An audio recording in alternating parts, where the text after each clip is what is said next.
அதிமுக இரண்டாக உடைந்து உச்சக்கட்ட குழப்பம் நீடிக்கும் நிலையில் கட்சி தலைவர் கூறுபவரே கட்சியின் சட்டமன்ற கொறடாவாக இருக்க முடியும் என்று முன்னாள் சபாநாயகர் அப்பாவு தெரிவித்துள்ளார். தொலைபேசி வாயிலாக அவர் தரும் கூடுதல் தகவல்களை தற்பொழுது பார்க்கலாம். வணக்கம் சார். வணக்கமா. அதிமுக இரண்டாக உடைந்து உச்சக்கட்ட குழப்பம் நீடிக்கிறது. அதிமுக சார்பில் சட்டமன்ற கொறடாவை நியமிக்கக்கூடிய அதிகாரம் யாருக்கு இருக்கு சார்? அது அந்த கட்சியினுடைய தலைமைக்கு தான் அது இருக்கு. எம்எல்ஏக்கள் கூடி தேர்ந்தெடுப்பாங்க. கட்சி தலைமை அவங்களுடைய லெட்டர்கட்ல தான் எழுதி அனுப்புவாங்க யாருக்கு என்னென்ன பொறுப்பு வழங்கியிருக்கோம் அப்படிங்கிறத. அத சபாநாயகர் அதைத்தான் அனுமதிக்கணும். ஹலோ சார், தாவேக அரசு மீதான நம்பிக்கை வாக்கெடுப்புல சபாநாயகர் ஜேசிடி பிரபாகர் சட்டமன்ற விதிகளை பின்பற்றி இருக்கிறாரா? அவரு அவங்க ரீல்ஸ்ல ஆட்சிக்கு வந்தவங்க ரியல் ஆட்சி நடத்தல தடுமாட்டத்துல தான் இருக்கிறாங்க. இங்க முதல் நாள் ஒரு பார்ட்டி ஸ்பிளிட் ஆகுது. அதை நம்முடைய எதிர்கட்சி தலைவர் அசம்பிளில ரொம்ப அழகா பதிவு சொன்னாங்க. நம்ம சி.வி. சண்முகம் அவங்க ஏடிஎம்கேல இருந்து ஒரு குரூப்பை பிரிச்சு வெளியே எடுக்கிறாங்க. அவங்க வீட்டுக்கு முதலமைச்சர் சோபாவை அனுப்பிட்டு பின்னால போனது வேடிக்கையா இருக்குன்னு சொல்லி பேசியிருந்தாங்க அசம்பிளில. அது பேர்க்க கூடாது, அவங்க நிச்சயமா பேர்க்க கூடாது. அவங்க போனதுனால சபாநாயகருக்கு என்ன நிர்பந்தம் வருது? இந்த குரூப் நம்ம சிஎம் போய் பார்த்துட்டு வந்திருக்காங்க, அப்போ அதுக்கு நம்ம ஆதரவா இருக்கணுங்கிற ஒரு நிலைப்பாடு வருது. அதனால ரெண்டு பேருடைய தபாலையும் வாங்கி வச்சு என் பரிசீலனை இருக்குன்னு சொன்னது தவறு. ஒரு முடிவு எடுத்திருக்கணும். மற்ற பார்ட்டிகளுக்கெல்லாம் அவங்க கொடுத்த தபாலை அக்செப்ட் பண்ணி அவங்க சொன்ன ஆளை விப்பா போட்டிருக்காங்க. அதுபடி இதையும் முடிவு எடுத்திருக்கணும். முடிவு எடுக்காதது தவறு. நிச்சயமாக சார்.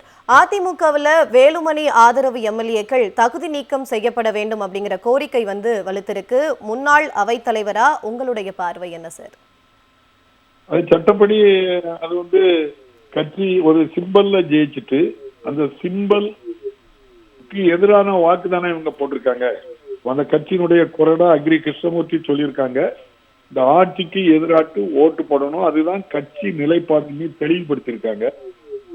அத மீறி இவங்க வாக்களித்தது நம்ம இது தவறு தானே. அது அதன் மூலம் அவங்களுடைய பதவிகள் இலக்கைக்கு 1985 கொண்டு வந்த அந்த 10th ஷெட்யூல் கான்ஸ்டிடியூஷன்ல ரொம்ப தெளிவா குறிப்பிட்டிருக்கு.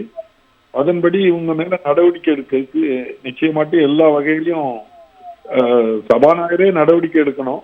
தவறுனா அவங்க நீதிமன்றம், ஆளுநர் அப்படி பெருவிட்டு தான் இருப்பாங்க. அங்க நல்ல தீர்ப்பு கிடைக்கும். குதிரை பேரம் விவகாரத்துல முதலமைச்சர் விஜய் மீது வழக்கு பதியப்பட வாய்ப்பு இருக்கிறதா அதிமுக எம்பி இன்பதுரை சொல்லியிருக்காங்க. இது பற்றி உங்களுடைய கருத்து என்ன சார்? சட்டமன்றத்திலே பதிவு செய்யப்பட்டிருக்குல்ல, அத பிரேமலதா அம்மா சொல்லியிருக்காங்க. ஒரு ஆளு முகத்தை மூடிட்டு உள்ள போனாங்க, அது யாருன்னு விசாரிக்கணும் அப்படின்னு சொல்லியிருக்காங்க. பிரதான எதிர்கட்சி தலைவர் தெளிவா சொல்லியிருக்காங்க. முன்னால புஷ்பா பட பாணியில சோபாவும் பேருக்கு, பின்னால புது சிஎம்மும் போயிருக்காங்க அப்படிங்காங்க. அதை விசாரிக்கணும்ல. சென்ட்ரல் என்போர்ஸ்மெண்ட் எல்லாம் இருக்கு, சிபிஐ இருக்கு, அவங்க எல்லாம் அதை விசாரிக்கணும், அவங்களும் விசாரிக்கணும். இவர் நம்ம கிளீன் இமேஜ் சொல்ற சிஎம் உடனடியாட்டு அதை விசாரிக்கணும். அவரே தவறு செய்தாட்டு அது இருந்தனாக்கி நடவடிக்கை எடுக்க மாட்டேன்.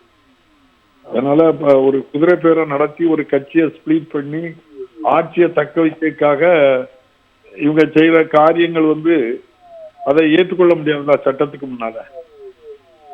அதனால அந்த நடவடிக்கை எடுக்க தகுந்த உதாரணங்கள் தான், தகுந்த ஆதாரங்கள் தான். இவர்களுடைய குதிரை பேர அரசியல் தமிழ்நாடு அரசியல்ல என்ன மாதிரியான மாற்றங்களை நடத்த போகுது அப்படிங்கறத பொறுத்திருந்து தான் பார்க்கணும். உங்களுடைய கருத்துக்களை பகிர்ந்து கொண்டமைக்கு நன்றி சார்.